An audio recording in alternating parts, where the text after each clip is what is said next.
Фрлање лопати, сечење ленти, промовирање проекти, користење на службени возила, учество на административци на партиски митинзи и конвои во текот на работното време, партиски состаноци во простории на локалната или централната власт. Ова се клучните точки на кои што ќе внимава антикорупцијската комисија во предизборниот процес, кампањите, како и на самите избори. За да може да има поефикасна контрола и поголем проток на информации, антикорупцијската ќе се вмрежи со невладиниот сектор.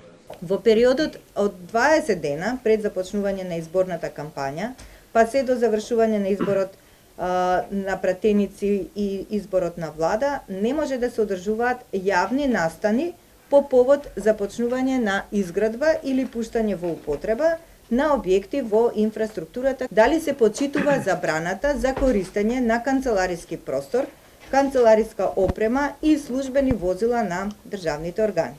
Трошењето за време на изборните кампањи на извршениот превоз, рекламен материјал, рекламирање со плакати и рекламни паноа и билборди од страна на организаторите. Од антикорупцијска повторно апелираа да запрат огласите за вработување во државните институции и јавни предпријатија, особено сега на неколку дена пред распуштање на парламентот. Упативме апел до сите институции да се воздржат од вакви активности и сметаме дека сите разумни луѓе, особено што се наоѓаат на раководни позиции, треба да го имаат тоа во предвид и да го имаат во предвид и временскиот период, бидејќи не може да ги спроведат изборите, а особено периодот дека станува збор, дека е предизборен период и дека е можно влијание на гласачкото тело, мислам, не е доброто.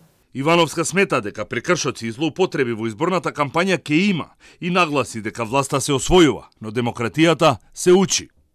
Од антикорупцијска потенцираа дека изборите нема да влијаат на тековното работење и дека тие ќе продолжат да работат со ист интензитет на добиените пријави и отворените предмети.